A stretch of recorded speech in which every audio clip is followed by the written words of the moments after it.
Hey creators, I'm Brandi Nicole. I'm a fine art portrait photographer based in Brooklyn, New York, and today I will be sharing 5 tips for self-portrait photography.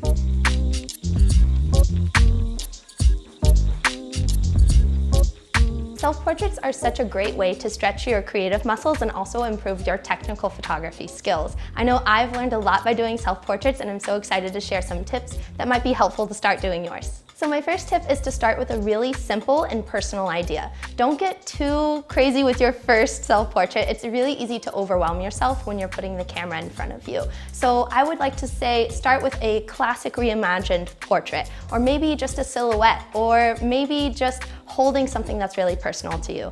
Whatever it is, just start somewhere really, really simple for your first one. So my second tip for you is actually a little bit more technical, and it's what I get asked all the time, which is how do I actually set up my equipment for self-portraits? So by the way, before I jump in, there's no way that you need all of these things that I'm about to tell you. If you have a phone and some sun and a little bit of willpower, you can definitely take some self-portraits with just those things. But the tools that I'm about to explain to you just make it a little bit more easy to get that next level self-portrait in the studio.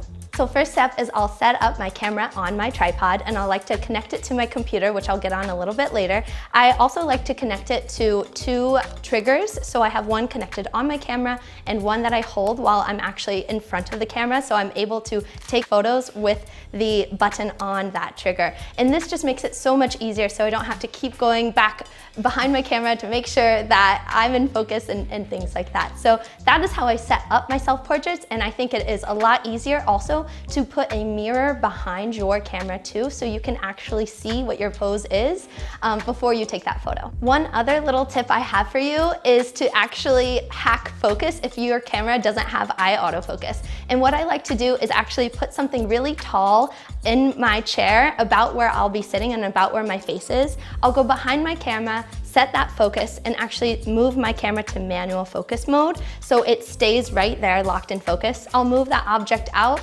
sit back on my chair, and hopefully I'll be in a little bit more focus. Now, if you're hacking focus this way, it's really important to remember that when you're shooting wide open at very large apertures, it's going to be very hard to make sure that you are in focus. So really try to, set your settings accordingly if you're trying to hack focus like that.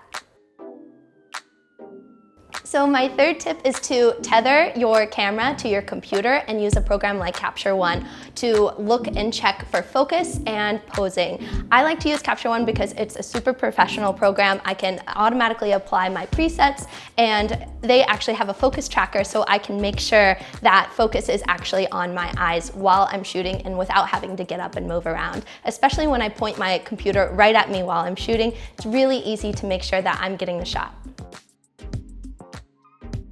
My fourth tip for you is to consider lighting and setting and how that can impact your photo and your photo story. Now, when I was first starting, I actually just shot on a plain white wall and had a direct flash right over my camera and got really, really comfortable with this bright and airy and really just overall bright photo style. And that actually helped me grow my knowledge of lighting too, because I was starting to move my light over and really just taking a look at what that light was doing and affecting my surroundings too. So when you are planning your self-portrait, just think about what your lighting goals are and what type of setting do you want. Do you want a plain white background? Do you want an interesting location? Do you want to shoot at night and use lamps to light yourself? Get creative with this and just have a moment to think about what type of lighting and setting that you would like for your self-portrait. My last tip for you is to just get creative and have fun and play with your photo shoot. So I like to use prisms and gels and put things right in front of my lens to give me really cool and unique effects. I like to start with that simple idea and just continually evolve my self-portrait photo shoot, because this is the place where I get to play and have fun without the stress of having a client or a model or a team. And so when you're doing self-portraits and totally on your own, feel free to have fun and experiment and just have, a little play with your photo shoot. Following this advice leads me to shooting for hours on end, because I'll just pick up a new prop and then my photo shoot will totally evolve into something else. And I just think that that's one of the best things about taking self-portraits.